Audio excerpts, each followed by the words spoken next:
right, you guys, let's go have some fun, shall we?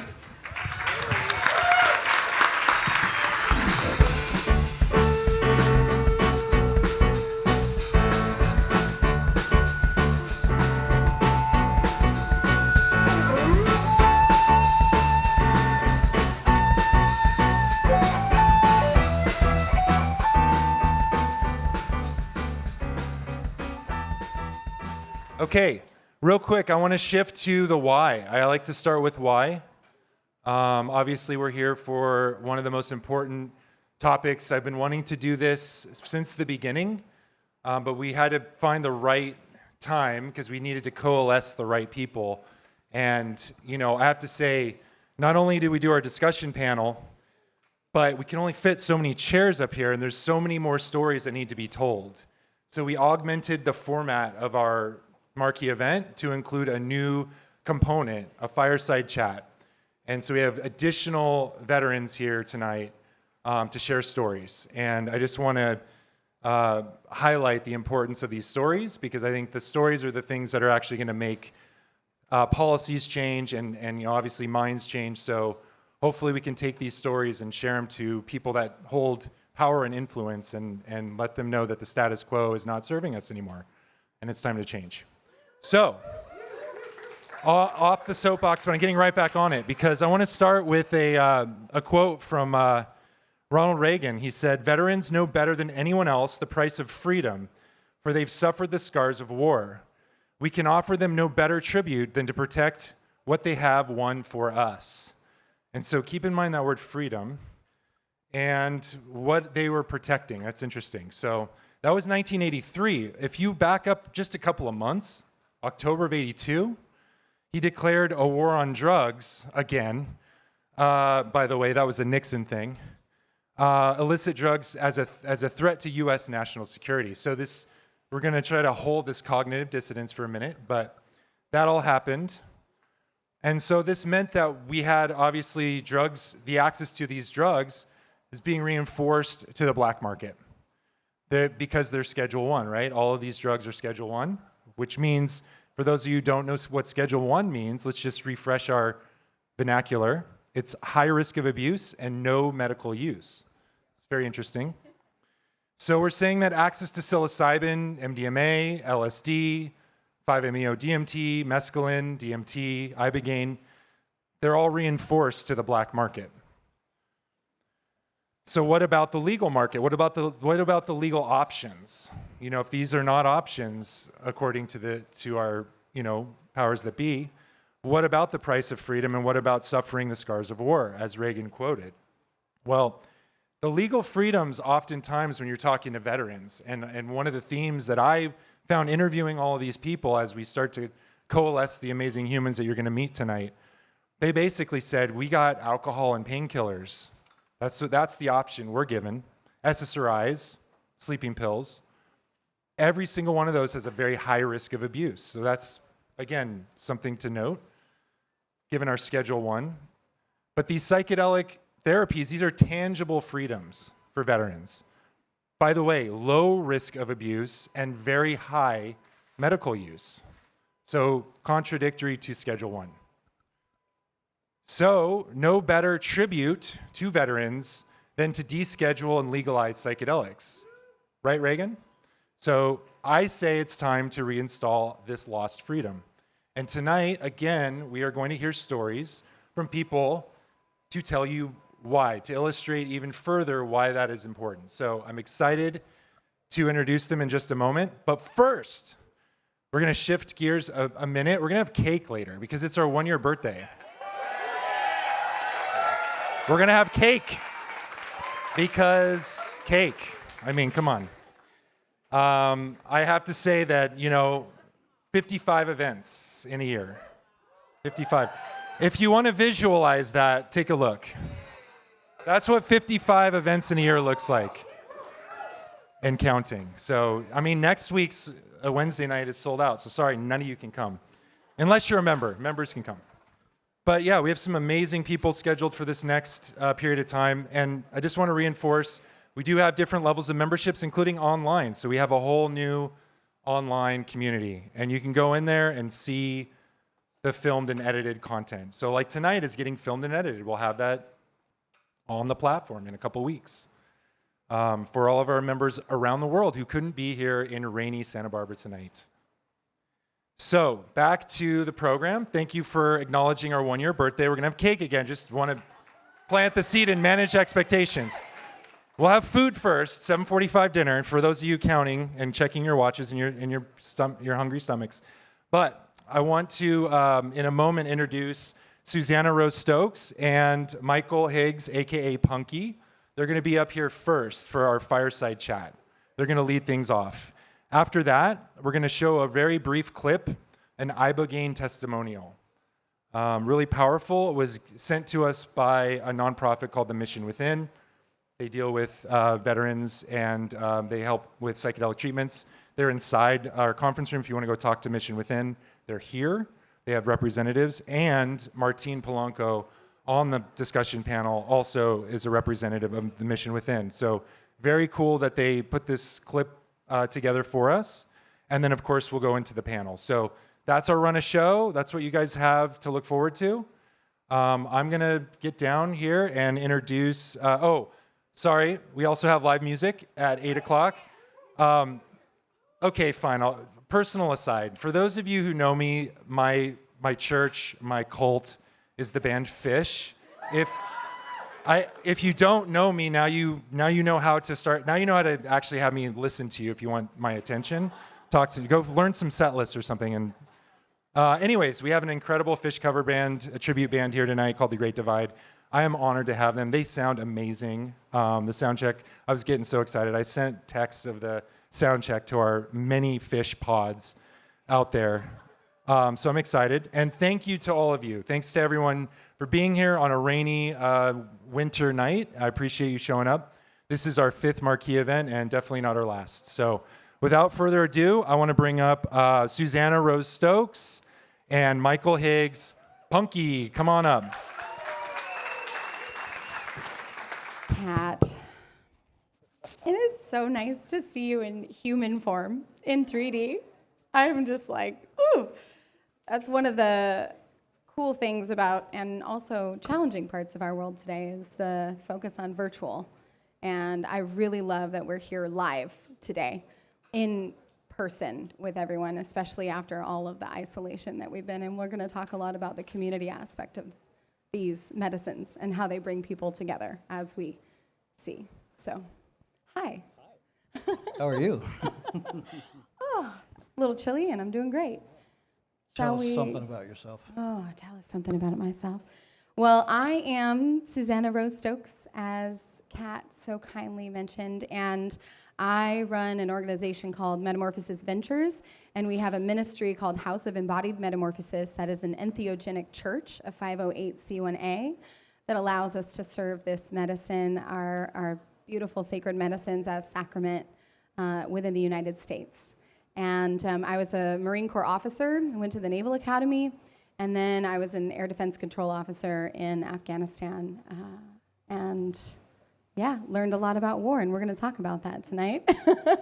Tell me about you, Punky. Hey, I'm Michael Higgs, Punky, 30-year Navy SEAL, retired back in 16. 0 plant medicine experiences until 3.5 years ago when I bottomed out and decided to take my own life. Luckily, I found my way into Ibogaine with Dr. Martine, with Martine Polanco here. Then worked with the Mission Within for about 2.5 years with my wife, Katie. And now I'm the program director in San Diego for the Honor Foundation. It's a nonprofit transition program for special operations men and women. Thanks.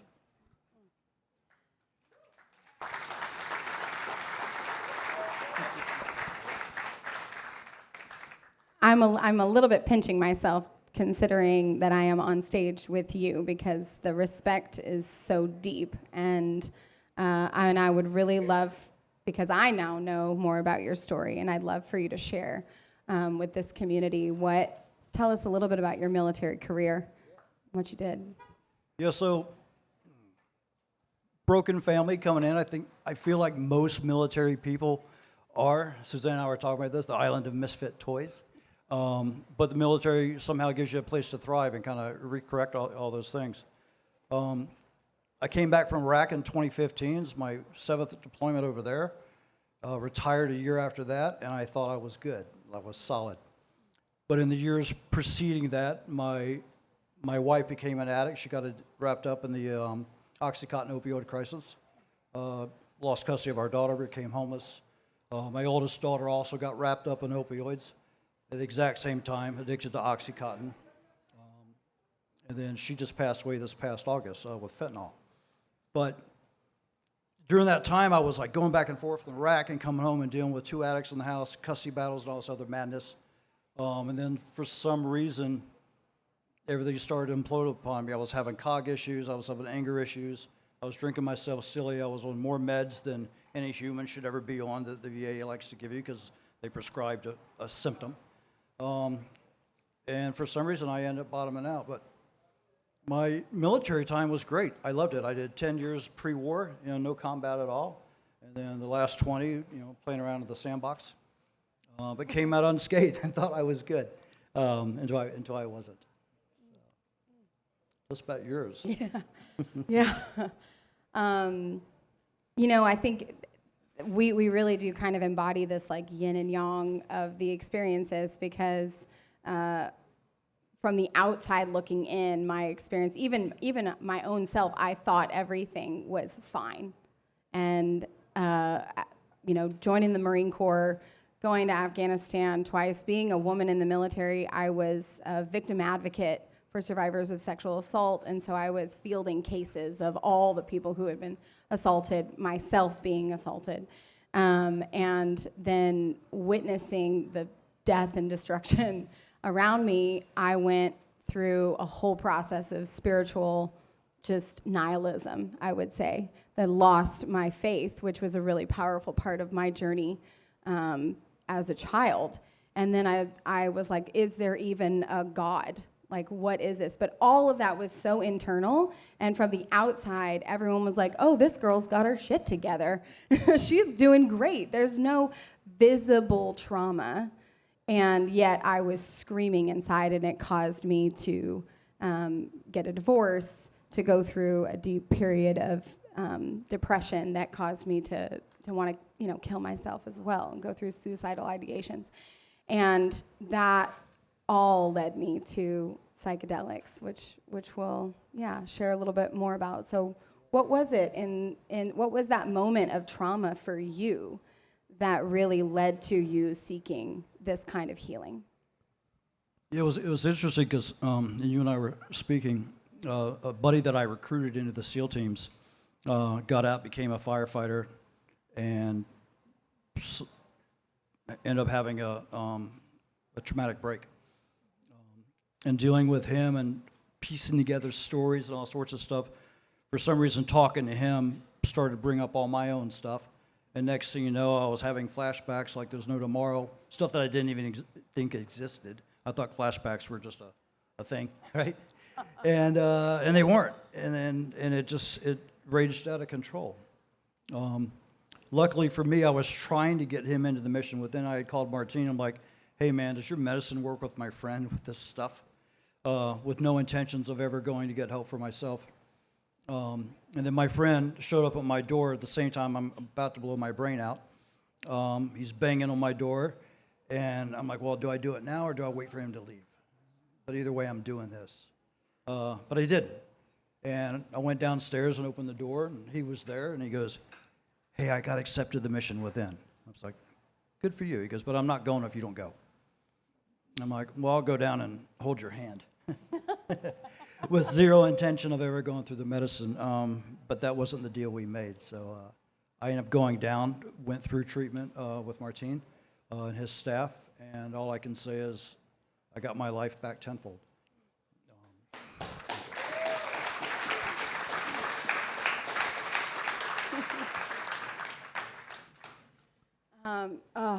And so what a beautiful just coming back of like these organizations and these humans, and there's a couple in the crowd today that have actually saved my life as well.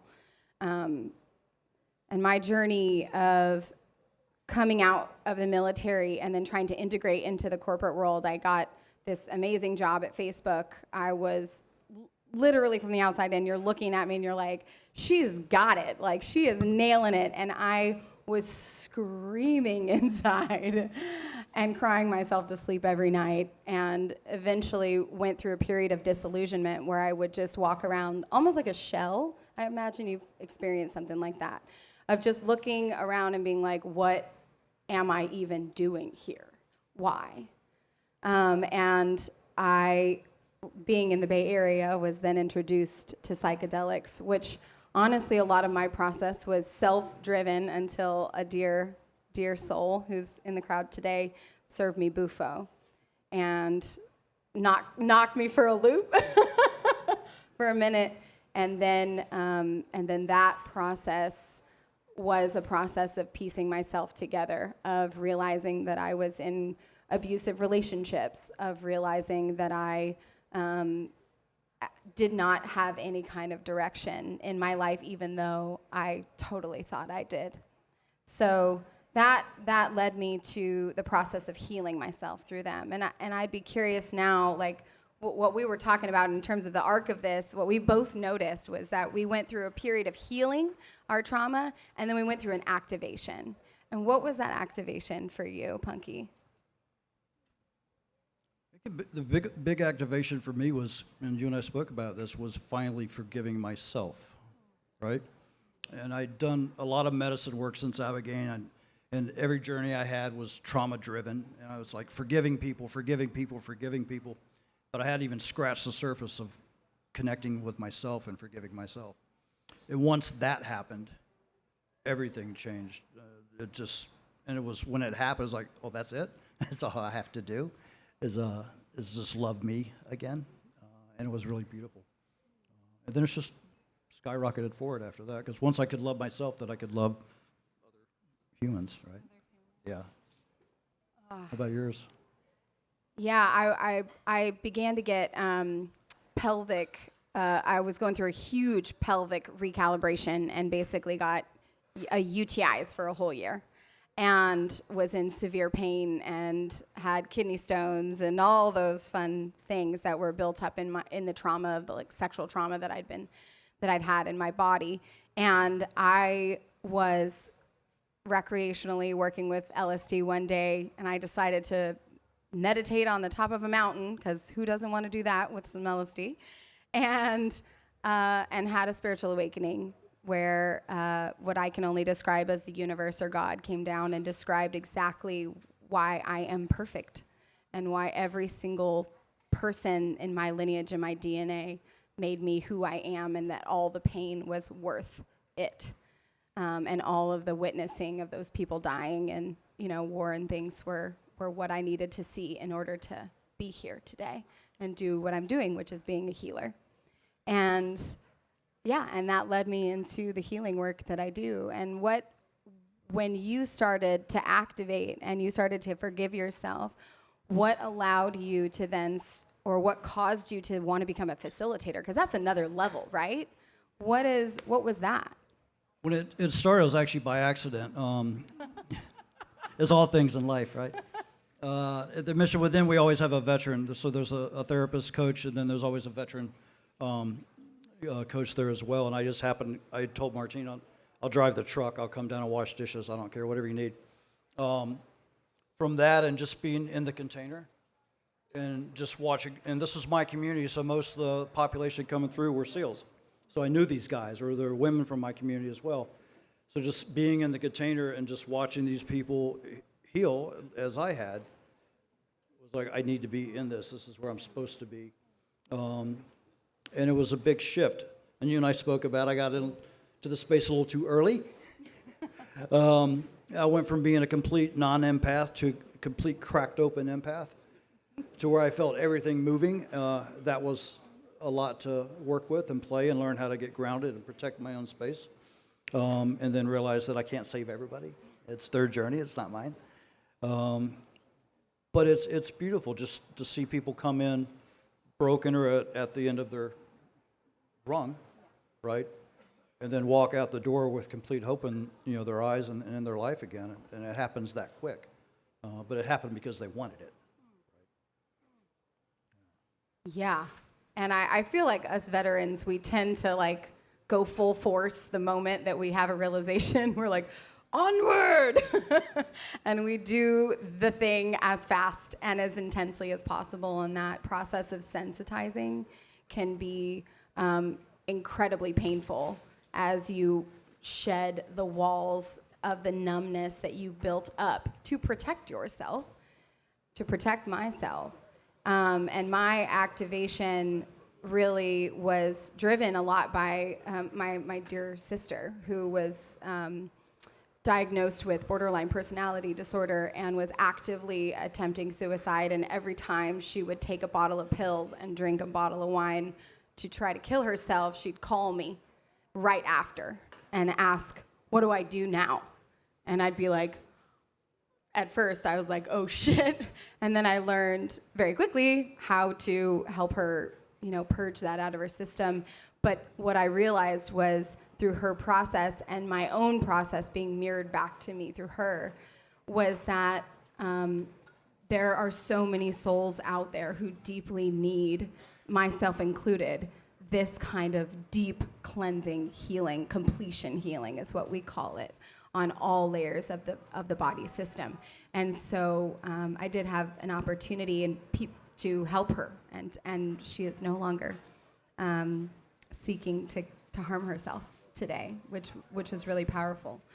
But as we shift into the part of stabilization, right? And you described that process of sensitizing yourself really quickly and wanting to save everyone, because I think that was a very true experience for me too. What helped you with that? What helped you with keeping yourself safe? Trial and error? No. I had good coaches. My wife and the other facilitators down there really helped teach me how to separate it and protect my own energy. And there were times when I dove in too deep and, I gave too much, or I would take on too much. I'm like, okay, I have to learn this again and again and again. But it just took time. It just took time learning myself and learning that, what's theirs is theirs and what's mine's mine, and just how to hold that loving container. I love how you said that, because the mine, not mine. How many of you have trouble discerning what emotion is yours and what is your partner's or your family's? Anybody have difficulty with boundaries? Yeah. And so many of us grow up in environments where you don't have your own space, you don't have your own sovereignty. And I would say that my experience serving veterans and individuals in general, but veterans especially, is so many of us have experienced some sort of very traumatic childhood abuse or highly chaotic childhood environments. And one of the beautiful things that this medicine has taught me and this type of healing has taught me, is how to have those boundaries. And so now I do a lot of energetic boundary work, which was really what I did to help with that. Yeah, and I think we have one more question, which is, if there was someone who wants to be in the role that you're in right now, or at least wants to be healed and they've experienced post-trauma, what would you say to them? What advice would you give? What wisdom would you share? Just reach out. We have the hardest time as humans asking for help. Veterans, even more so, I think. Men, on top of that, right? And then coming from any traumatic background, even lessens the chance of that ever happening.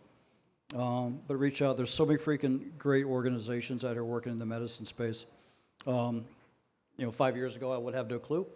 And I laugh because when I went to Mexico, I was laughing. I'm like, yeah, I'm getting this van. I'm going to Mexico to do drugs I've never heard of with a doctor I've never met or researched. And it sounds okay. But yeah, just reach out and have faith. Just reconnecting yourself is, one of the most beautiful things you can do. What do you think? Yeah, and you mentioned it before, but the forgiveness piece and the compassion piece for self, because I I will be the first one to say that I am a hot mess. I am experiencing every possible emotion that you could possibly imagine on a regular basis. And when I was in the military and I was trying to put on a mask and I was trying to show you that I was so fucking strong and I got it, I was actually in deep distress. And what you did for yourself and what a lot of veterans have now started to do, because veterans have been encouraged to do this a little more than they have in the past, is to have compassion for those parts of you that are really in pain and just meet them. You don't have to change them. You don't have to really do anything. Just be with them. And the moment that you do that, everything softens and you have the opportunity to forgive yourself, others, the journey. Do that little story. So thank y'all. Thank y'all so much for listening to our story today. Appreciate it. Thank you so much.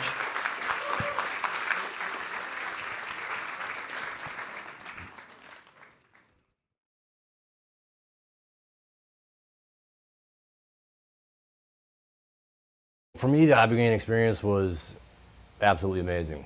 Like, I was given an encyclopedia of knowledge on how to live my life, like how to think, how humanity acts, like where you go when you die. Like, I asked all the big questions. It literally felt like my soul was being separated from my body. And it was just like, you're not your body, you're not your mind, like you are a soul, you know? And then I started getting visions. I could go back and forth like any point in my life. I could go all the way to my birth. Like, I saw myself as a baby being born, but I could literally see like the points in time that were causing me anxiety, and like the way that I dealt with them was like completely incorrect, you know? And like being able to see that and deal with it from a different perspective, like I think has really helped, you know? And I saw the guy come up to me and he like took all the anxiety, like a bunch of the anxiety, like the darkness out of my body, and it just like, it dissipated into the sky, like, you know, like a bunch of stars, and it was just like, and I felt it like wash over me. It was just amazing. Like one of the most amazing things ever. And I was just like, you know what? Like, fucking take me, dude. Like, I'm ready. Like, I'm ready to die. Like, show me what I need to know, you know? You know, and I was like, what's my purpose? You know, what is my purpose? And he's like, you know, you're a protector. You're a warrior. And he showed me that there's light souls and there's dark souls, like really evil people, that it's a choice for everybody, that warriors have to carry a piece of the darkness to fight the evil. And he took some of that out of me, you know, to welcome me back into civilization. And that to me was like a huge moment, because I didn't realize how much I wanted to belong again, because I had separated myself from everybody. I separated myself from my family. I hadn't had a real relationship, I don't think, ever. You know, I treated women like shit. I don't know my daughter. Like, I didn't, my daughter's 11 and I don't fucking know her, you know? So it made me like want to reconnect with everybody, to actually have relationships, to be a part of humanity, to be alive, you know, to just fucking live. Like, there's a light for me, to you, to everybody. We're all connected, you know, and it's important to be connected to humanity because we're a fucking tribe, you know? And like right now, humanity is disconnected, like completely disconnected. My anxiety is nowhere near where it would have been. Like, I wouldn't be able to sit in front of a camera and do this. I didn't even leave my apartment for three months. Like, I wouldn't go out to dinner with my girlfriend, you know? I wouldn't be able to do this interview. I wasn't living my life, and now I'm like fucking on it, you know? And one night of medicine can fix so much shit. I was doing clonazepam for 5 years, doing every goddamn like whatever pill there was, and it wasn't fucking working. I was drinking. I mean, they're spending billions of dollars. The VA gives you a fucking grocery bag full of shit that causes more issues, and you in one day can be set on the path you need to be set. Fix your relationships, fix your fucking life. You know? Live. This is the only fucking medicine. Real medicine. Like real medicine. It works. I went from not being able to leave my apartment to doing an interview. I mean, that should be enough. Proof. I'm living my life. I'm fixing my relationships. I'm trying to build a relationship with my daughter. The VA never did any of that shit for me. You know, like, here, talk to this person, talk in a group, whatever. Like, yeah, those are other therapies, whatever. That's what we have right now. But If there's something like this out there, why the fuck is it not being used? Having to leave the country to do this is bullshit. This should be legalized. I don't see why it isn't. Like, this thing is helping. It's not that expensive, and it's gonna fix dudes. It's gonna prevent dudes from killing themselves. So what the fuck? Why is it not happening? You know? There's guys killing themselves every day. Every fucking day.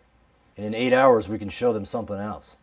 If I had the chance to address our representatives, I'd tell them to take a serious look at the healthcare system that is being offered to vets, and to take a look at this medicine that is actually working, that is actually doing something positive, and is actually showing guys how to help and to live their life, to fix their life. If you can cure somebody on that level, they can take it from there. And it's real healing. Real healing. It's not a Band-Aid. It's not, it's real. You know what I love about a clip like that, actually? Even though it's funny because, if you haven't gotten your curse words in, we got him in. But the thing is, besides that, what I love about this is that we actually need every type of person that has been moved by psychedelics talking about it. Because the way that he's talking about it is going to reach a certain person who speaks like that. That's how he comes at the world. That's his tone. That's his fire. And people are going to see that in him, and they're going to go, I see myself in him. Some people are going to talk about it in a real flowery way, and we're going to talk about it in a very spiritual context, and that's great too, because there's an audience for that. I'm going to be up here talking about jokes, but truly and seriously, the way every single one of us holds a role in how we talk about these things, because the way who we can touch depends on us, right? It's about willingness to come out of our psychedelic closet. I know a lot of people are a little nervous to talk about it, but I'd like to invite up now our panelists. Come on up, gentlemen. You guys excited about this? Yes. Yeah. Take a deep breath. I know, you know what? A lot of this can feel a little bit heavy because we're talking about really serious subjects, but what we're also talking about is hope. And these gentlemen are going to be talking to us about hope here tonight. So you guys are technically out of order, but I'll adjust. Okay. Let me introduce our panel. I've got Chad McLean here. Chad used to describe himself as a walking shit show. Traditional mental health meds and talk therapy failed him, and after a suicide attempt in 2020, he found his way to ketamine, a form of psychedelic mental health treatment. The results were so profound and so life-changing that he left his corporate life in America and launched Mental Joe, a nonprofit apparel company to raise awareness around the use of psychedelics as alternative treatments. You can also visit Chad inside. He's got a booth inside and to the right. Give it up for Chad. Hello, hello. We're not done cussing either. That's what us veterans do. I thought about that with the fucks, and then the first thing is in a shit show. Okay. Next up, we have Martine Polanco. Martine is a medical professional and founder of The Mission Within, a clinical program providing specialized treatment for veterans facing treatment-resistant conditions such as mild traumatic brain injury, post-traumatic stress, depression, addiction for those in the military service. They work with Ibogaine and 5-MeO-DMT. They are also inside. Give it up for Martine.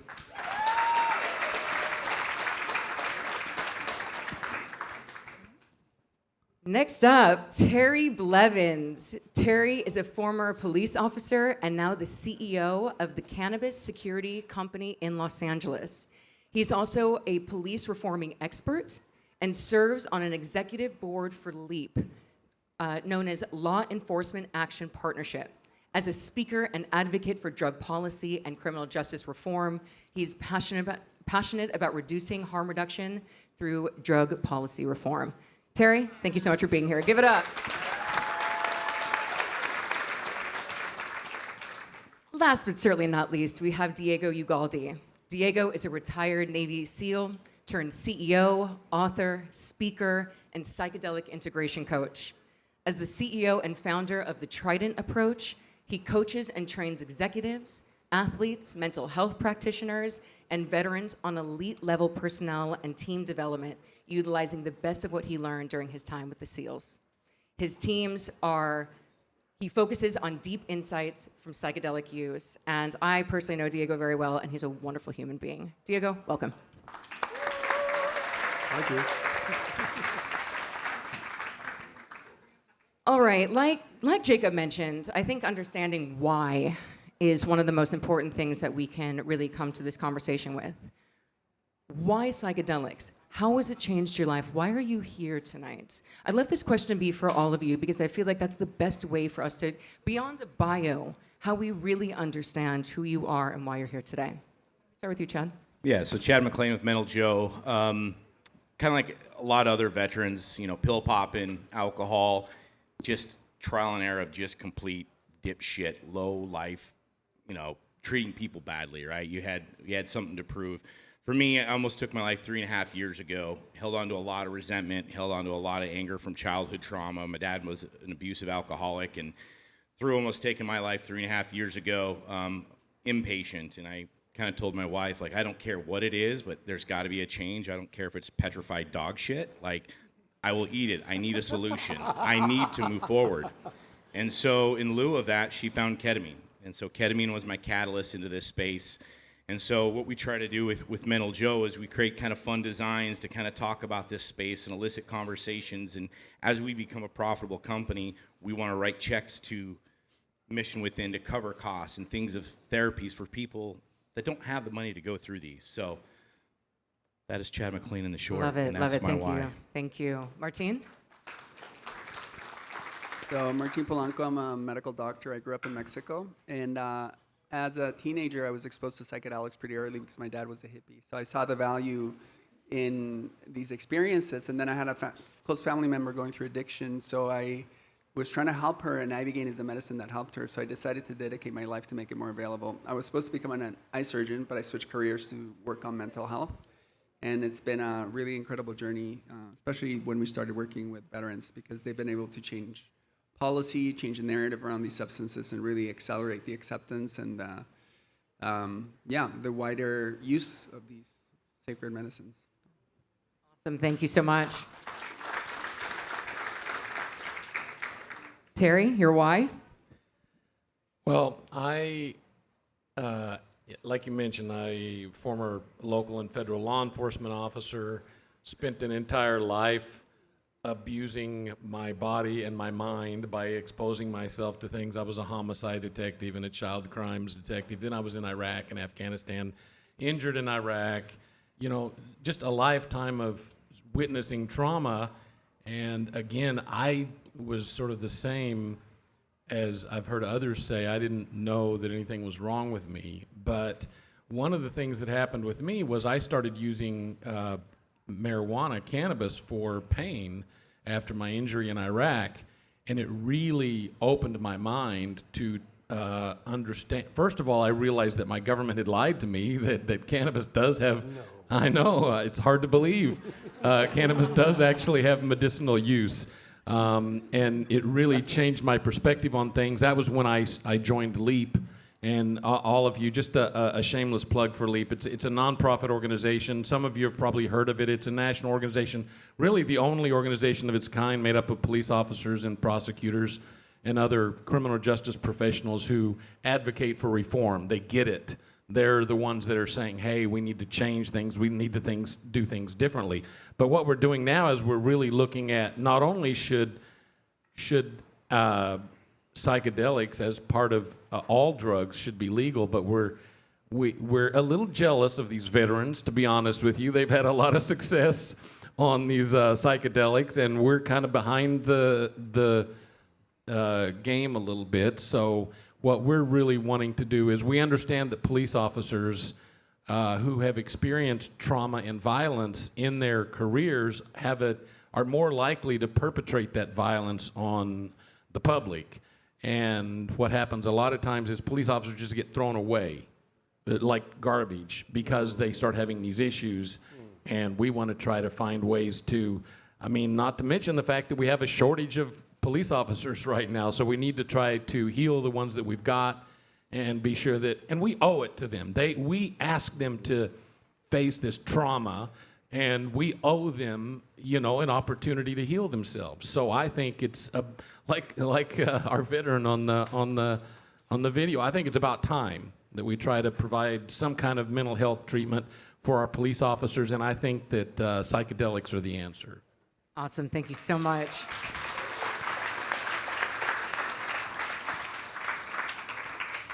Diego, your why?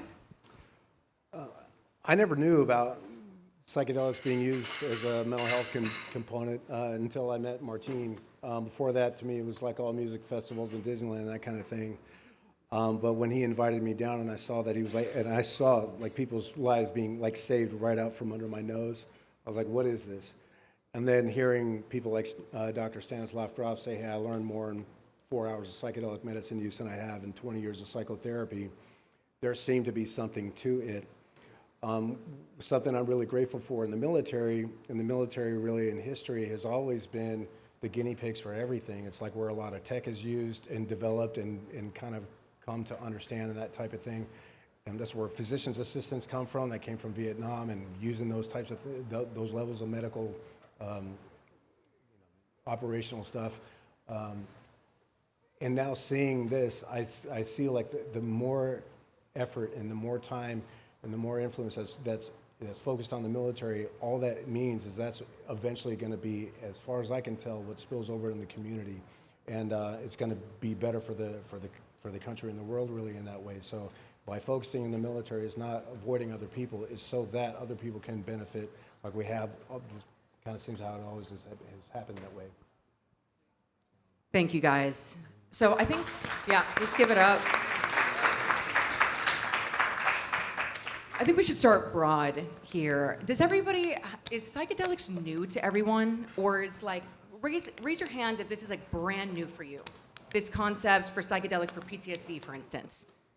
Okay, so a lot of you have an understanding of what it's doing. In what ways can psychedelics offer help to veterans, first responders, and family members suffering from PTSD and depression? Are there any success stories or research findings that we can pull upon? I'd love to start with you, Chad, if you want to answer this one.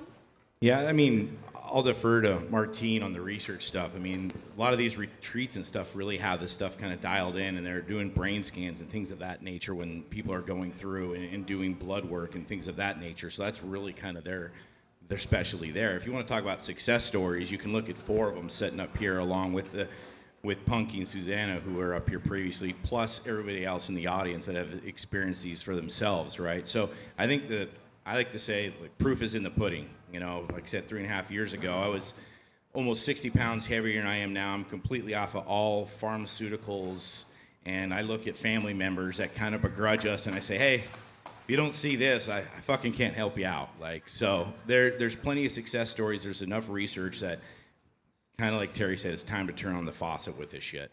You're living proof. Yeah. Terry, there is something interesting. You're talking about law enforcement, and we know that law enforcement, our understanding of like drugs, right? How has the law enforcement community adopted something like the idea of psychedelic therapy suddenly? Because for a long time, that's what we put people away for. So now the adoption of that, how is that going? Well, it's really hasn't even started yet, to be honest with you. What we need more research. We need, legalization, access, so that the research can be done, because that's the way we're going to convince the people that hold the purse strings. And that's really what it's all about. It's going to be all about money in the end. And, once we've gotten them to accept the science of it, so that's ultimately the objective, is to try to be able to go to law enforcement agencies and these governmental agencies that treat cops and convince them that there's something here. And we've made great progress. I mean, the progress that has been made with veterans really has laid the foundation. I feel like that it's made it much more likely that we're going to be able to get some of this research and get some of this treatment for cops. Thank you so much. So harm reduction is something I'd mentioned before, right? Which is safely doing psychedelics. Diego, who is psychedelics, first and foremost, not right for? If people are thinking about it, I think there's a lot of We want to hope, we want to believe that everyone can get help from this, but is that actually a reality? It's not in my reality. Especially as a coach, the primary thing that we do is we meet people where they are. If somebody is saying, oh, no, I don't think so, it's not up to me to arm wrestle them into the room to get treatment with this stuff. Especially for those of you who may not necessarily be familiar with psychedelics, you go to deep, deep, deep places that I never knew existed, and to force somebody into that kind of space is not ethical, it's not healthy, it's not, you may be, or your ego may be wanting to do the good thing, or whatever that is, but it can be harmful when people start to see this space that they never knew existed kind of thing, and then a part within them also that they might have never known existed. It's not okay. The other thing is I've absolutely seen people who are, the people who are attached to the whole idea of knowing. This, without getting too deep, the people who are attached to the exactness of what the dogma of their religion is. And when they see something that may, not always, but may conflict with that, that becomes absolutely shocking to them. And it's for something that they have been living like their whole life in this space, that can be very traumatic. And it's not something that's easily, like you can't just like talk them down. This is something that, so for those people, so the whole idea is, it's not just those people, it's just the people who are attached to the whole idea of knowing, like stubborn or whatever. I would say, I would take more time in just trying to understand what they wanted to do. If they are curious and just open to what is, those people have a much better chance of receiving the medicine in a healthy way, I think. So one of the things that you were saying, though, right, is it sounds like there needs to be preparation. And particularly when we're talking about severe PTSD, when there's been real traumatic events, and now an unearthing of those traumatic events. If anyone's out here listening, wondering if this could be right for them, right for a family member, but that it can get that deep, how can one prepare themselves even before the medicine? And this question is open to all of you. I know, Diego, you work on this front, but gentlemen, feel free to jump in. Well, I think it starts like events like this in interacting with people in the space, essentially to develop trust, because you don't do this alone. There's something that I felt like I needed to do my whole life was I had to do everything on my own. It wasn't up to anybody else to save me, and literally nothing could be further from the truth. We're not meant to go through this life alone. We're not meant to go through our healing process alone or anything. And when you start to go into the psychedelic space, you can do whatever you want. I would never say to do that alone. And in order to do that, when I'm talking about going to the depths of what we're talking about, the cosmos of what we're talking about, you need to be in a place with somebody that you trust, that has been around the medicine, who understands many things, and that can help you. You were talking about the preparation, just helping them come to understanding with what it is to be curious, what it is to let go, what it is to breathe, all of those things.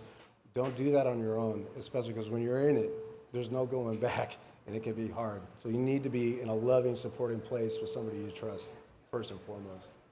From a medical standpoint, I would say psychedelics are not for everyone. There's definitely some contraindications when people are not in touch with reality, where they're hearing voices, for example. People that are bipolar, especially if they're manic, it can make them more manic. And for preparation, it's really important to look at drug interactions, because these compounds interact with some psychiatric drugs.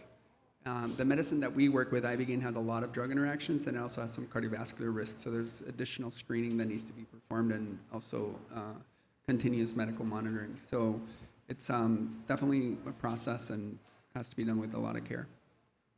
Great, you guys, thank you.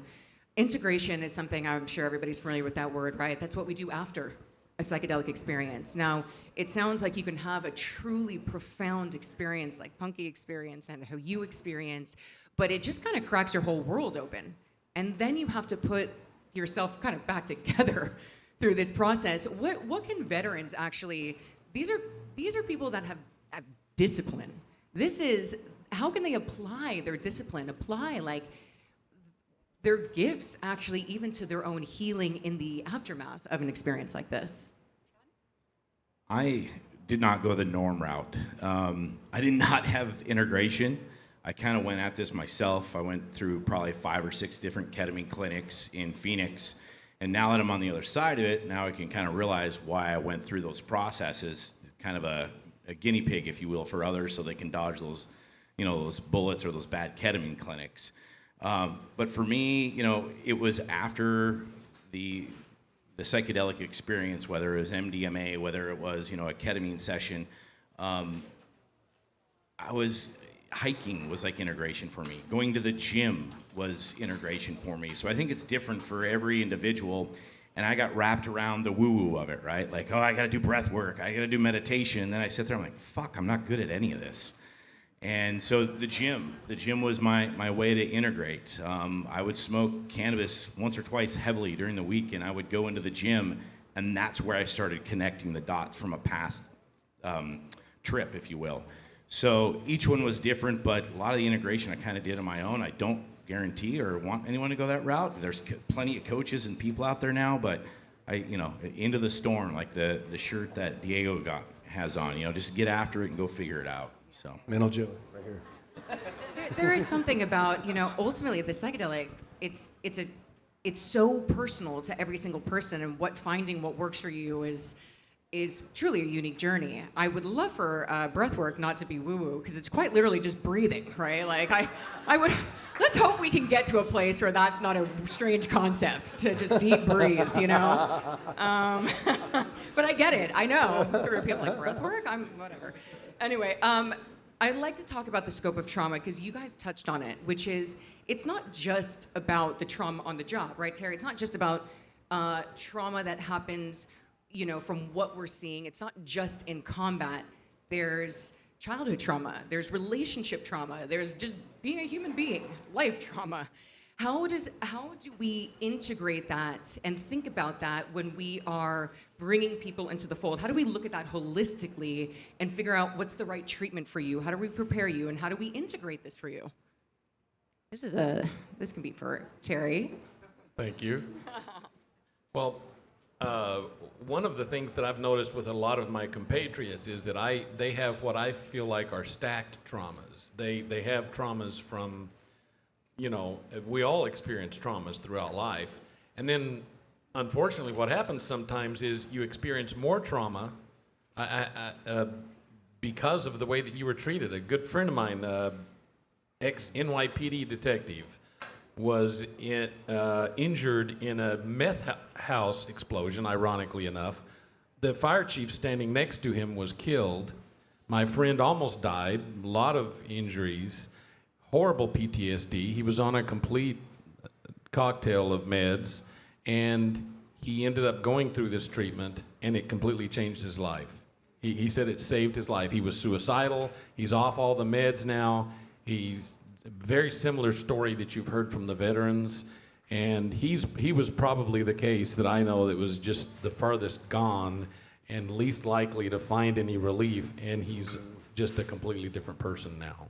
So, but as far as the other traumas go, I will say that when you have a facilitator, they won't necessarily just focus, and Martin could probably talk to this better, but they don't just focus on the trauma that you had as a veteran or as a cop. They focus on a lifetime of trauma as well. So Absolutely. Digger, do you want to add anything to that? Yeah, there was a really cool study that they did. They were trying to figure out why in these small unit operations, for example, 16 people who go out on an op, all experience the very same thing because they're all standing right next to each other. Well, why is it that 3 or 4 of them were suffering from post-traumatic stress disorder at the end? And they went through all this stuff, and after all this time, they found out that it was the ones who were not loved as much as they wanted to be growing up were the ones that suffered, which to me, now it all makes sense, but with the first time I heard that, it didn't make sense to me. Like, how is it? Because these kids had to learn how to build those muscles to be self-reliant and that kind of thing, but we're not supposed to do that. We're supposed to be loved and nurtured and that type of thing, so when we don't have those, that means that our reserves and all that stuff. So, and I encounter this all the time, talking with mental health practitioners and executives and athletes, like, listen, dude, I haven't been through what you've been through, but here's what I've been through. And the one thing that I found in all this time and working with Martine and other organizations, Heroic Hearts Project, and that is there's, as far, I could be wrong, but there are two things that result in this whole thing, and that is being disconnected from the self and not understanding the mind. And that can start when you're a little baby. If you get a binky taken away from you, not entirely sure that it's ever coming back, there's no rationale behind it. The mind just goes down these spiral things. It can cause this trauma, and if you don't know how to handle it, then it can be anything. And so it doesn't matter whether or not you weren't loved, or you saw your buddy's leg fly across the sky, or you got fired from a job. If you're disconnected from the self, like who we actually are, and you don't understand what the mind is capable of doing and what it's not supposed to do, that leads to trauma, plain and simple. No one's injuries are worse or more important than anyone else's. Absolutely. So let's shift gears a little bit and talk about Ibogaine's role in treating traumatic brain injuries and CTE. Martine, can you elaborate on how Ibogaine is helping athletes and people who are suffering with TBI and CTE from both a medical language and a language in which maybe some of us that aren't in the sciences can understand? Sure. So there's a study that was recently published in Nature Medicine, which came from Stanford University. They did a brain scan on veterans before the treatment and then after the treatment at 1 month. And they also did a range of neurocognitive testing, surveys, and other tests. And what they found is that it effectively addressed traumatic brain injury, increasing learning, memory, cognition, concentration, and even executive function. And from a brain scan perspective, they really weren't expecting to find anything because you normally don't see a structural change after a psychedelic, but after a month they saw increases in white matter in the brain. And this was really unexpected and important because this means that these compounds could potentially be effective for neuropsychiatric conditions, so conditions that are not just psychiatric, but also involve biological issues like multiple sclerosis or long COVID or conditions like that. You were already seeing that in just a month after psychedelics? Yeah. Wow. And after a single dose as well. Oh my God. Yeah. Okay, so let's talk about, we've talked a lot of good around psychedelics, but the thing is it's not always the answer, right? There are still problems, and unfortunately, it still doesn't always go the way that we hoped. And things do still happen. And I would love just to, Chad, if you could talk about just a little bit of that, where it might be that level of hope, but there's still complications, and there's still people that might take their life after. There's still things that happen. Yeah, I think it comes down to the integration piece that we spoke about earlier, right? If you don't have a good nucleus of folks around you that are going to keep guiding you when you fall off the train tracks, right? My wife, Carrie, sitting in the front row here, like, when I'm a shit show, she's like, hey, go on a walk, go hit the gym. So to have somebody there to check in with, and I think when you see people that fall off or might commit suicide after a journey or whatnot, it's maybe they didn't have that nucleus. Maybe they didn't have someone to check in with them. And again, we all live in this realm, right? We still have life. We still have to plug back in, and you're going back to a home that triggered you prior. And just because you did medicine, if you're not putting in the work of the integration afterwards, which is the most important part, we're going to fall off. So, anything else to add, gentlemen, before I move on? I would like to highlight what you were talking about going home. Changing the environment is so powerful because you can have this amazing thing, and Ibogaine, for example, could stay with you for like 3 months of just giving you training wheels that you need in order to get your life straight. And once those training wheels come off, if you are literally in the place that caused you the trauma to begin with, it's not like those traumas don't exist anymore. They're just going to happen again, and the cycle will continue over and over again. So there's something very, very fundamental that needs to be understood about, okay, cool, you're going through this process, you're integrating the way you're supposed to be doing. Awesome. What are you doing about the environment you're going back to? Because if that is not addressed or changed whatsoever, we're all doing the best we can, but that will help you do even better by changing that environment. So legalization, I think probably a lot of people are like, how do I get this now? Like, this feels pretty still far out there, and it is. Right now, there's a lot of decriminalization that's happening. A lot of the states are moving towards legislation that could potentially legalize. There's funding, like in Arizona, there's $5 million of funding towards mental health research around psychedelics. They're prioritizing veterans and first responders. MDMA therapy for PTSD is likely to become FDA approved this fucking year. MDMA therapy? That's ecstasy, you guys. That's Molly. Remember the 90s dance party? This is unbelievable. And psilocybin mushrooms, probably 2025, 2026. That's still far away. And so I bring this back to you, gentlemen. If anybody here is like, but I need help now. My husband needs help now. My wife needs help now. What do I do now? Facilitators, what's available, what's legal, what can they do? And I'd love to go down the line if there's just, feel free to also like talk about your own organizations as well. So, I mean, I'm a huge ketamine advocate. I think it gets a bad rap in the plant medicine space. I really do. It's a good entry point, from my opinion. One, a lot of veterans, as you hear the guy on the video there, right? You walk out of the VA with a fucking grocery sack full of pills. And so it's really hard to wean off that stuff and then go on a retreat and still be stable while you're getting ready to go to this retreat. So ketamine to me is a way to open up the door for a lot of people that are scared of it. I was a dare kid, for Christ's sakes, from Montana.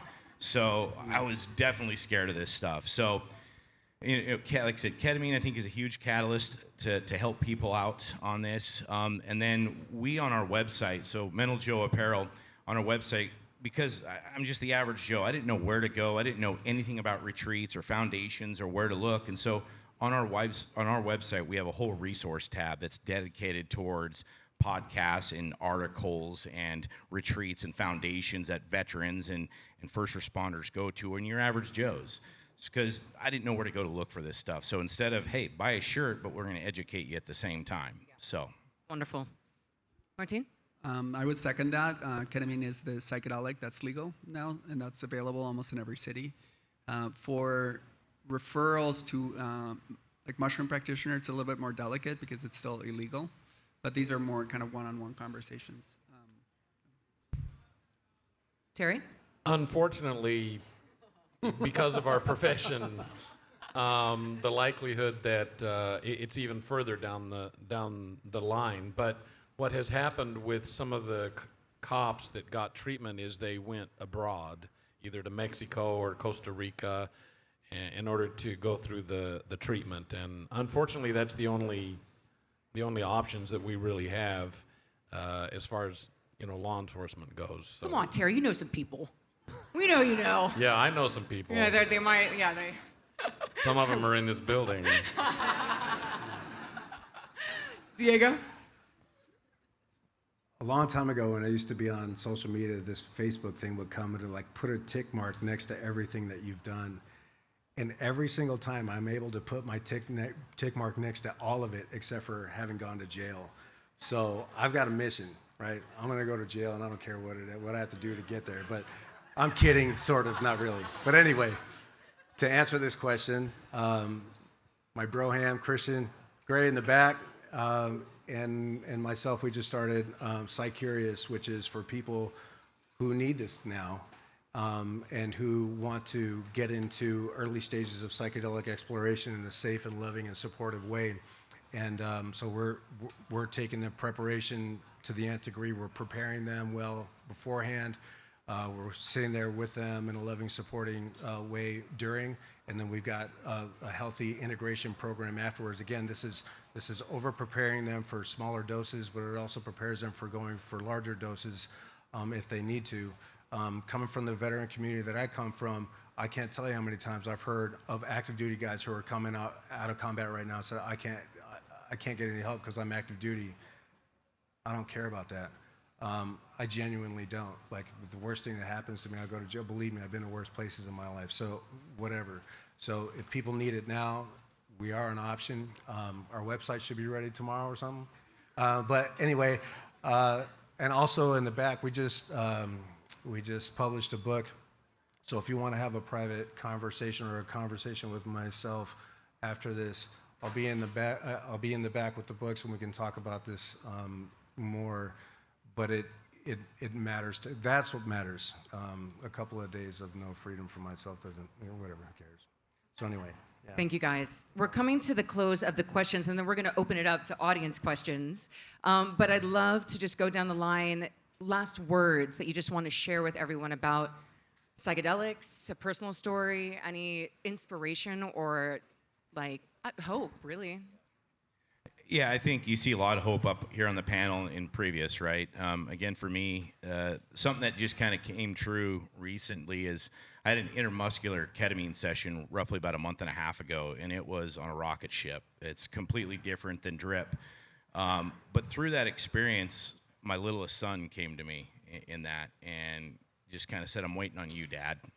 And man, I always fucking tear up here. I was laying in bed with him about 2.5 weeks ago, and as he was falling asleep and watching him breathe, I said, "I love you." And he goes, "I love you too, Dad." And I leaned over and I said, "I got you." And his reply was, I know." And at that point, I knew I could hold space for him, and I knew by talking about this stuff, like there's a lot of average Joes out there that are fighting to find a better way of life, and we got to remove the labels on this shit, and we have to talk about it. We have to be a community, and we have to be a tribe of human beings to say there is a better way. So.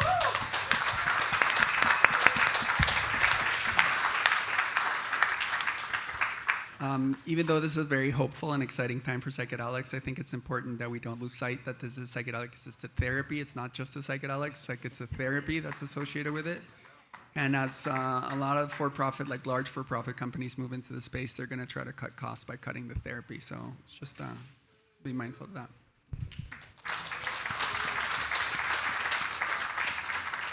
I just want to encourage everyone to support all events like this, online events, and really support legalization, because we're not going to be able to, we're still a long ways out from getting this. Fortunately, we found a way to do it for a lot of veterans. But what happens is, this is my big push, is I don't want it to just be a healing for veterans and for former cops. I want it to be something that we can give to these people while they're still serving, because not only do we want to heal them, do we owe that to them, but we owe it to the members of the public. We owe it to the members of the world that we have people representing our government out there that are in a good headspace.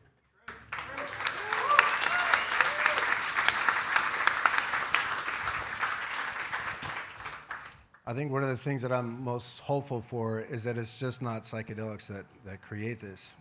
There's holotropic breathing, there's sensory deprivation tanks, there's vision quests. The point is, it's exposing people to elevated states of consciousness that is what brings about the healing. So the more that we are all, as a culture, exposed to these higher states of awareness, the more as a culture we can heal. They call it post-traumatic stress disorder. I don't think that it's post-traumatic anything. I think it's pre-traumatic stress, where we are so twisted and we are so out of balance. We are so unaware on how to manage ourselves. So when trauma happens, we're then twisted up and we don't know how to respond to this. I think our culture is in a state of disorder now, and we have the ability through psychedelics, through holotropic, through all these things, to regain balance, so that when the traumas of life happen, because it's going to happen as a function of life, it's okay. No matter what it is, it's okay. Or even if it's this very, very terrible thing, when somebody has a deep connection to self, when somebody has a deep awareness of the mind tricks that are going on, you may peak, but it's not for very long, and you can just be. Just be. And you don't need psychedelics to do that. They're just helpful.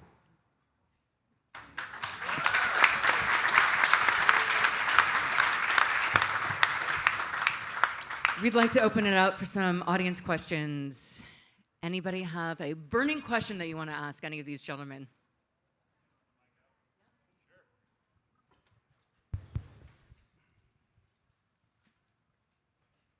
Hi, my name's Jordan Jarvis. I run an organization called Revelations LLC. It's to basically help people live their passion and do that through love, through their hearts, because as you were just saying, Diego, the more elevated we can be as a society, the better we can heal.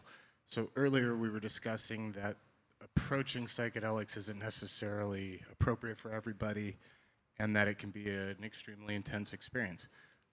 What do you think about, Martine, about things like the DMT cartridges or nitrous oxide, where people have an ability to kind of more or less put their tiptoes into the jacuzzi first rather than just go full dive into the deep end? Do you feel there's adequate medical benefit in, with counseling and other steps and measures, introducing psychedelics to people with less mental stability through these potential tiptoe methods? Yeah, I mean, I wouldn't say DMT is the tiptoe method, but via through a vaporizer cartridge, you can have a controlled and slowed small dosage as opposed to like high dosage experiences. Like you can get a 2 or 5 or 10 milligram puff versus. Yeah, no, I think microdosing is a great tool, and it actually also helps some of the veterans when they're trying to taper off their psychiatric medications. You can start substituting, one drug for the other, one medicine for the other. Yeah, I do believe in microdosing, but again, it's not for everyone. I think some people get more anxious and have just a lot of emotion come up, and they don't have that container. They don't have the therapeutic support to be able to handle this. So it's a double-edged sword. Hi, thank you very much. I wonder if you could talk about sort of how it is, what the psychological effect of psychedelics that allows for the healing to take place, and perhaps how the particular therapies complement that psychological process. Number one is just awareness, right? Just aware of what is, and more importantly, aware of what is not. That causes, and I was saying before, and I really fundamentally believe this, that the two things that are at the root, I'm not saying that I'm right, I think that the two things that are at the root of all suffering is being disconnected from who we actually are, like beyond the thinking who we really are, and not understanding the mind. And what psychedelics do is sometimes, not every time, no trip is ever the same, but what they do is they can show maybe a different perspective than for sure that I was ever aware of before psychedelics. I was like, well, I didn't know that's who I was.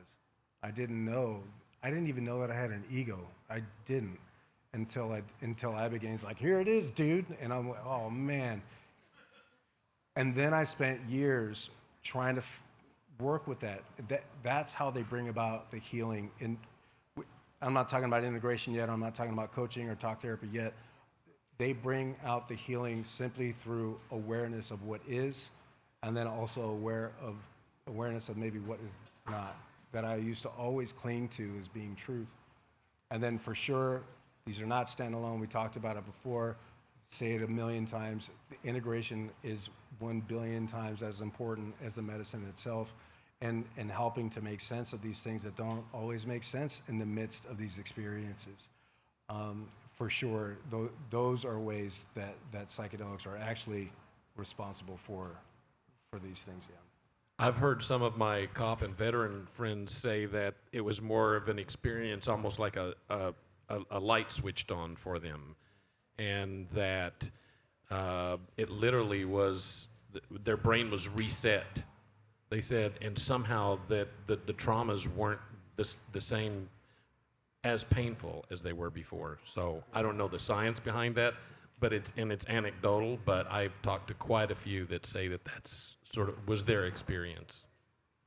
And I got kind of an analogy that I use, and same thing for me. It was just a repeat cycle of thought process and a repeat, this is who I am, this is the story, right? And for me, the psychedelics, what it opened up is, I look at it as like all of us that have the mental health issues, depression, anxiety, TBI, right? Which is mental health in a group. You're driving down a frontage road constantly, right? It's just a frontage road. That's all you know, right? Because you have this default mode that's just repeating. As soon as you introduce psychedelics, it's like, oh, there's a fucking off-ramp I can take. And there's a lot more highways I want to drive. So for me to like kind of open it up real quick, it's frontage road, psychedelic. Now I have this million-mile, freeway that I can go test out and think differently and look at things from a different angle. That was awesome. Could someone just speak to are you going to the therapy side? Oh, that wasn't going to be it. I'll pass it back. But it relates to it, I guess. For me, it was just about my reconnection actually to my spirit. Like, I began to hear the intuitive voice that we all have inside of us, right? It just speaks so clearly in those moments. Everything that you know that you kind of should need to do, you hate your job, or this relationship, or whatever it is that you kind of know, but it's just inconvenient. It's hard to think about. It kind of forces it to be like, you must look at this because it's for you.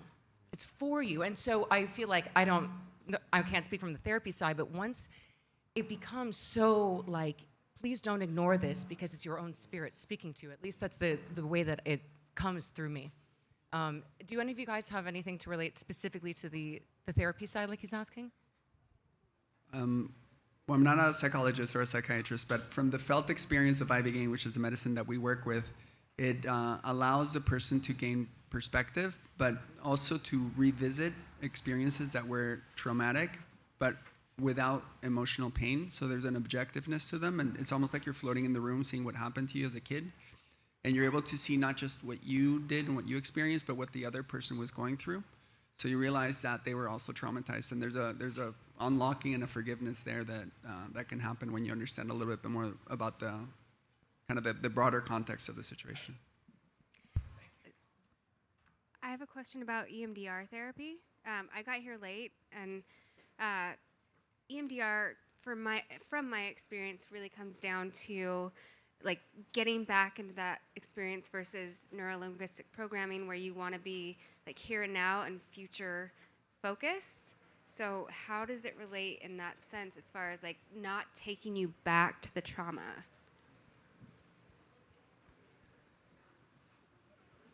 Well, it's not, it doesn't like erase the memory. It just gives you the tools necessary to be in the space of that memory and still be okay. And I think that's one of the most common comments that I get is like, oh, is this going to help make me forget everything? Like, no. What it does is it helps you through integration and all the work that you got to put in afterwards, is it helps you get into a place of not only accepting what happened, not resisting what happened, not resisting yourself, and then even developing self-love for all of this and developing love for whatever it was externally that caused this thing, creating a balance, creating a strengthening that may have never ever been there before, and now you can be swimming in this trauma and it doesn't bother you. It just is. And so it's not about, like, there are therapies out there for sure that are specifically designed to be like, hey, you're gonna forget this, but that's not what this is. And as far as I know, this is not what EMDR is either. It is just, it's helping you come to understand what this is, getting in that space, which is the most uncomfortable space in the planet for most of us, because there's deep fears, deep traumas. And that's why this is so hard, because it burns and it hurts. And it's my only now definition of scary. Been shot at, got my face blown up, almost killed my friends in a Humvee rollover accident, all this stuff, child's play, compared to just sitting in that trauma. But the burning subsides, the pain subsides, and then I can start to learn, and then I can start to grow. And then when I start to get stronger, like, show me more of that. I don't want any hidden rocks. What's under this rock? What's behind that door? Because that is the only way out. And then, but all of this stuff kind of gives you the guidance, and then through the integration, you build the muscles in order to just be, no matter what's going on around you. And that's the gift of all of these things, I think. I think the key to what you're saying to me is integration, which has not been spoken a lot about since this is like newer. So I thank you. Integration is 100% required, I think. Hello, everybody. Thank you so much to all the panelists here. And I have a question regarding with law enforcement and veterans. I'm wondering about your experiences with the stigma around these medicines and what these challenges are to kind of help. I know you speak to people have to be ready for it, but what are some of the avenues to help people have more understanding with the stigma, especially considering the governmental aspect of this? Yeah, we kind of take it head on, to be honest with you. I mean, like I said, I got an apparel company, and we got mushrooms, you know, in a monkey sunglasses here, and I go to farmers markets that are at high schools, right? So you can imagine the conversations and the mothers and dads that come up to me and they want to know, well, what the hell's up with the mushroom shirt, pal? But I think you have to take it head on, to be honest with you, and just be authentic about it, talk about it. Like, I own my shit now. We have a shirt that says "Own Your Shit," and I really own it, and I talk to people about it. And what's interesting is, like, through these little farmers markets and places we go, I'll be damned if there isn't probably 4 or 5 people that doesn't walk away with a ketamine clinic.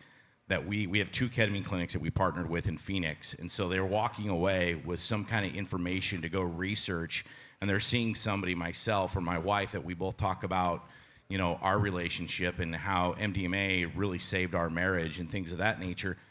People are curious. People are tired of living in the yuck. They're tired of popping pills, and they know there's a better way of doing it. But my whole thing is erase the stigma by talking about it. If you don't talk about it, we're never going to get rid of it. That's absolutely true. I agree with that. And I mentioned before, you know, unfortunately, lack of access from currently serving police officers and service members because of that stigma. It's exactly what it is. But it's just events like this. It's educating people, the people that in the crowd that didn't know anything, and they raise their hands and they're here learning, and whoever's watching this. It's just really all about educating. This movement is amazing. I was a marijuana activist, but I can tell you this movement is really an incredible movement, and I feel some momentum. And like I said, I love the fact that veterans have been able to benefit from this so much, and I hope that we can eventually do that for the cops too. Hi, thanks so much for being here, you guys. I so appreciate all of your information. My question is kind of about public safety, because it's kind of the elephant in the room that we all deal with, and obviously law enforcement's here to let us know. So we want to make sure this is something that's used safely. So do you have advice on kind of telling people about that, about dosing and other things with that? And thanks so much. I try to stay out of that realm. That's not my wheelhouse. I try to partner people up with, you know, pharmacists that know this stuff really well. There's a gentleman by the name of the Spirit Pharmacist, and he knows these medicines inside and out. And there's a lot of retreats that really lean on him. So I'll tell people to go to his website, or I'll say, hey, go look at the Mission Within, or hey, go over to this retreat and go do that education on yourself, to be honest with you, because I don't want to overstep in that arena. So I try to be a networker for people so they can go do the research on their own. One of the things that we experienced with cannabis was that there were a lot of cops. I'm sorry, I just drew a blank. I'm sorry, what was the question again?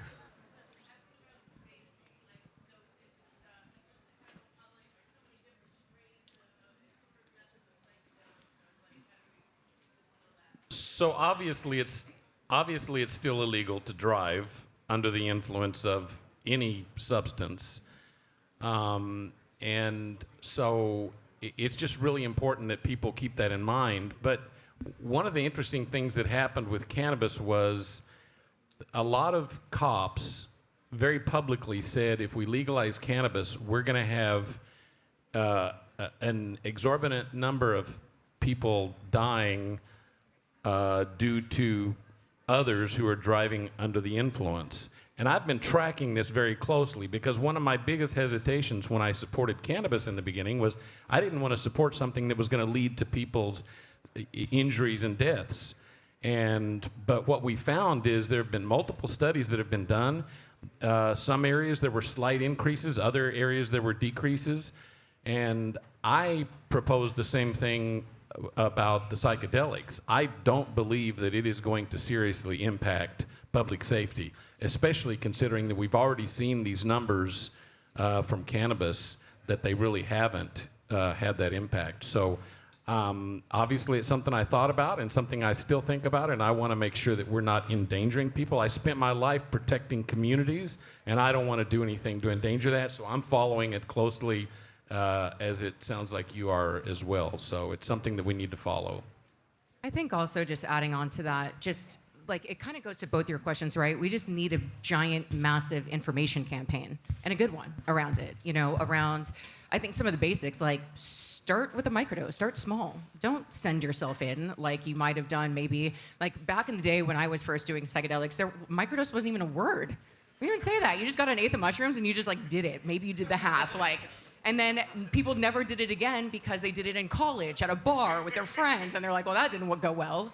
And so I think right now the education is falling to individuals that are really passionate about it, right? Podcasts, and there's so many content creators. Use your discernment. The truth is that's that feeling, the gut feeling inside. Does this feel right? Because a lot of times you're going to get a little bit of information here, a little bit of information here. Unfortunately, we still talk about abstinence. And the minute that we continue as on the highest level that we don't look at it, this comes up with safety, right? Because we can't just, one big board can't say, by the way, if you take over a gram of mushrooms, you might be in for a trip. You might be in for less. But there's so much information, and so right now it's just find podcasts that feel right to you.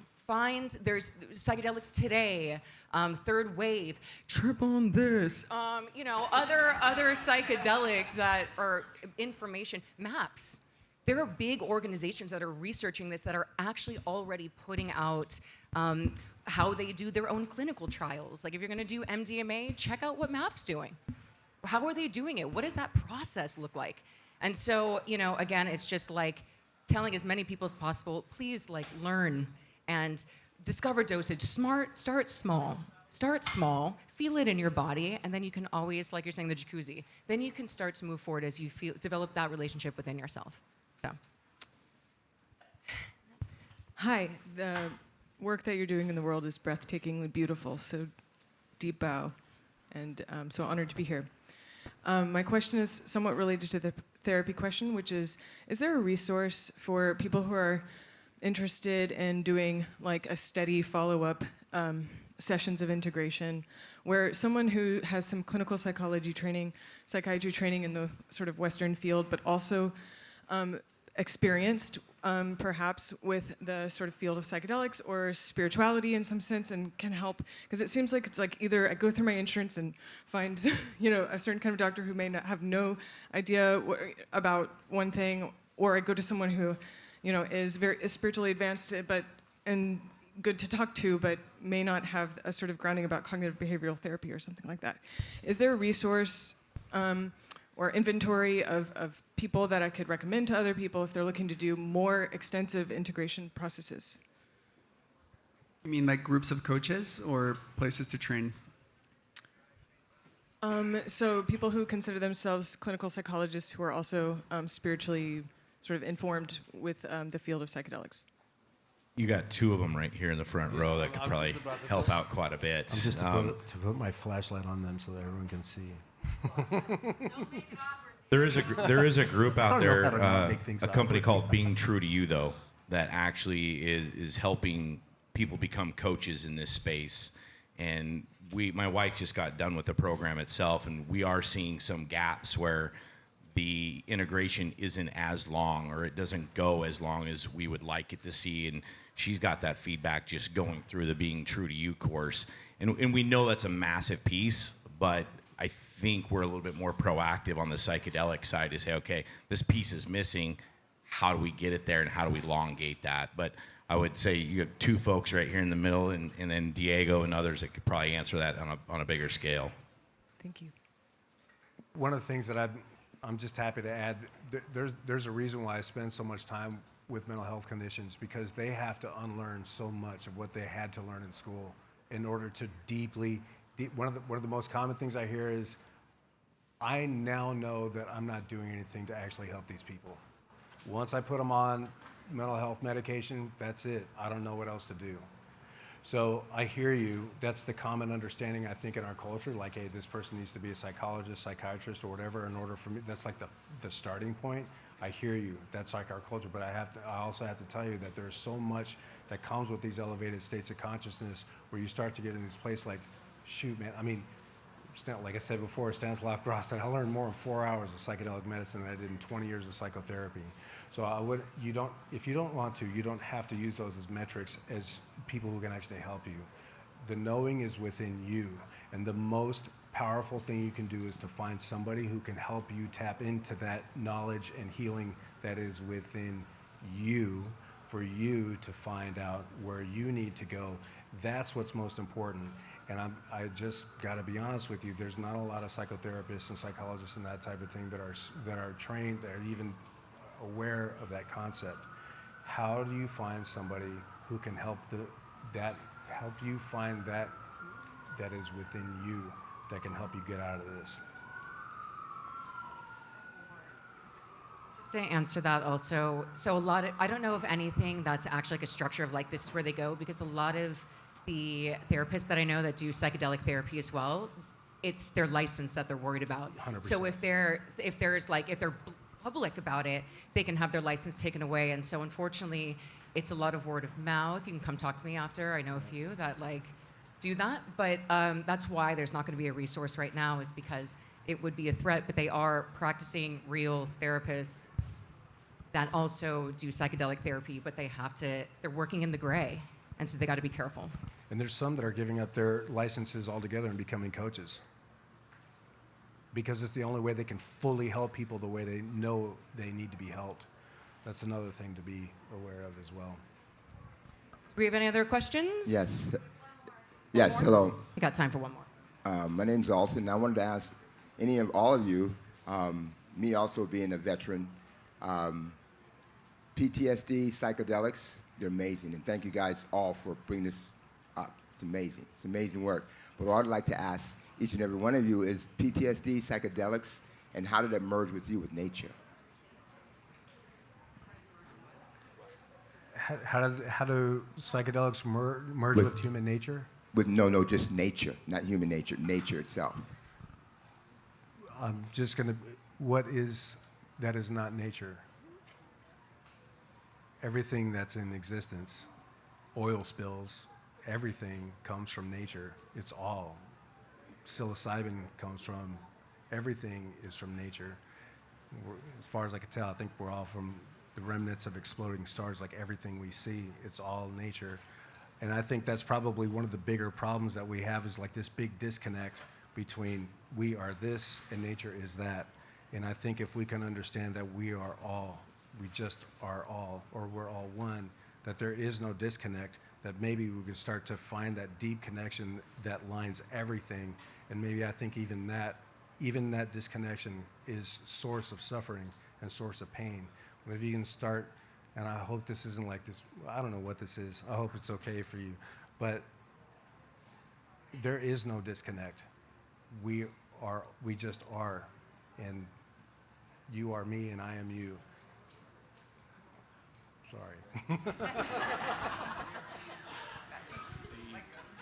Sorry.